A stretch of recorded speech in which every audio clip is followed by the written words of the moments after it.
Hi guys, lower back pain एक fast bowler का बहुत ज़्यादा इशू रहता है कि लोअर बैक पेन का उनको बहुत इशू फेस करना पड़ता है। या फिर अगर क्रिकेटर की बात करूं तो एक लोअर बैक पेन बहुत कॉमन इंजरी का देखा गया है। आज बात करेंगे ऐसे 3-4 रीज़न जो कि होते हैं जिससे कि आपका बैक पेन हो सकता है या फिर उसके जो रीजंस होते हैं क्यों बैक पेन होता है, आज उसके ऊपर डिस्कस करेंगे एंड जानने की कोशिश करेंगे कि आप कैसे उस चीज़ को ठीक कर सकते हो। तो सबसे पहले अगर बात करूं तो अलाइनमेंट हमारी, अगर फास्ट बॉलर की स्पेसिफिकली बात करूं तो बॉलिंग अलाइनमेंट सही होना बहुत इंपॉर्टेंट है। जो आपका एक्शन है वो मिक्स एक्शन नहीं होना चाहिए। मतलब मिक्स एक्शन का कहने का मतलब क्या है कि आपकी लोअर बॉडी अगर सपोज करो साइड ऑन है, अगर मैं बॉलिंग डालने आ रहा हूँ, मेरी लोअर बॉडी साइड ऑन है और लेकिन अगर मेरा लोड अप ये है तो ऑलरेडी मैं लोअर बैक पेन फील करूंगा। या फिर अगर मेरी अपर लोअर बॉडी स्ट्रेट है, फ्रंट ऑन है और मैं अपर बॉडी को बंद करने की कोशिश करूंगा तो अगेन मेरे लोअर बैक पेन में मेरे को फील होगा। तो सबसे पहली चीज़ आपको ध्यान रखनी है कि जो आपका एक्शन है वो मिक्स्ड एक्शन नहीं होना चाहिए। या तो आप चाहे साइड ऑन हो, सेमी साइड ऑन या फ्रंट ऑन हो, कोई भी आपका एक्शन हो वो आपकी प्रॉपर अलाइनमेंट में होना चाहिए।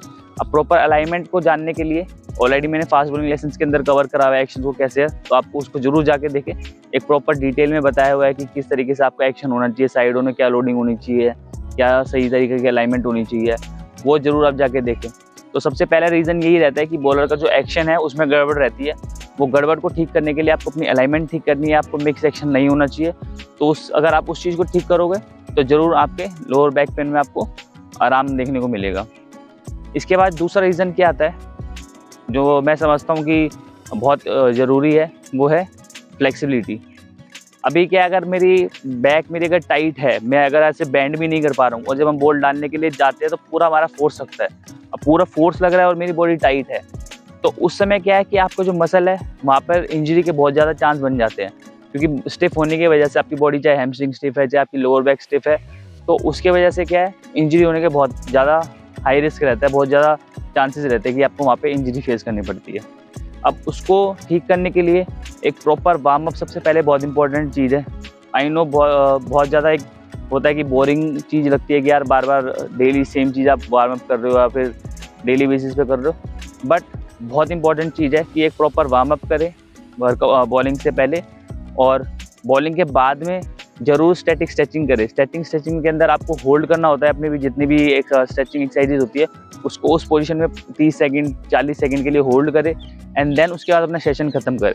तो एक प्रॉपर कूल डाउन और एक प्रॉपर वार्म अप बहुत इंपॉर्टेंट है इंजरी से बचने के लिए। तो ज़रूर आप उस पर ध्यान दें और अपनी बॉडी की जितनी ज़्यादा फ्लेक्सिबिलिटी होगी उतना आपको मदद मिलेगी कि आपको इंजरीज ना हो एंड आप ज़्यादा अच्छे से क्रिकेट खेल पाओ। इसके बाद तीसरा रीज़न अगर मैं बात करूँ तो आता है कि जो आपकी मसल होती है उसके अंदर स्ट्रेंथ नहीं होती उतनी। क्योंकि अगर आप स्पेसिफिकली फास्ट बॉलर की मैं यहाँ पे बात कर रहा हूँ कि मसल आपको बहुत स्ट्रेंथ चाहिए बॉडी के अंदर, लोअर बैक के अंदर खासकर। लोअर बैक तो समझ लीजिए आपकी एक तरीके से आयरन होनी चाहिए कि आप बिल्कुल एकदम स्ट्रॉन्ग होना चाहिए सारा एरिया। अगर वो स्ट्रॉन्ग नहीं रहेगा, इतना इम्पैक्ट पड़ता है बॉडी के ऊपर, तो आज नहीं तो कल वो आपको ज़रूर इंजरी होने के चांसेस देगा। तो स्ट्रेंथ होना बहुत इंपॉर्टेंट है लोअर बैक के अंदर, ग्लूट्स के अंदर, हैमस्ट्रिंग के अंदर, कि जिससे आपकी लोअर बैक की इंजरी आपको परेशान ना करे। तो तीसरा पॉइंट हमारे यहाँ पे आता है कि आपकी स्ट्रेंथ प्रॉपर होनी चाहिए।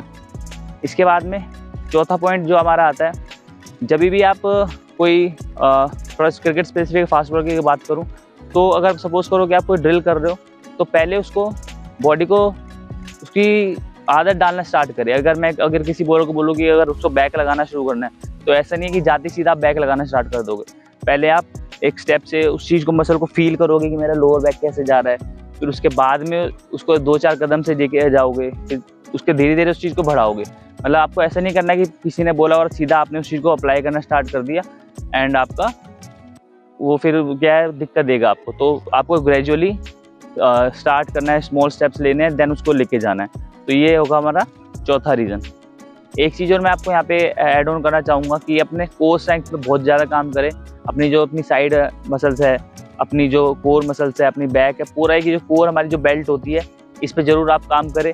तो ज़रूर इससे आपको स्ट्रेंथ में और इंजरी के चांसेस इसमें आपके कम हो जाएंगे। तो ज़रूर एक प्रॉपर प्री हैब या फिर रिहैब अगर आपको करना है तो ज़रूर आप मेरे को मैसेज करें या फिर आप मेरे को कमेंट करके ज़रूर बताएं कि अगर आपको एक प्री हैब वर्कआउट चाहिए जिससे कि आपको लोअर बैक पेन या इंजरीज ना हो, तो मैं ज़रूर उसको आने वाले टाइम में वीडियो में कवर करने की कोशिश करूँगा।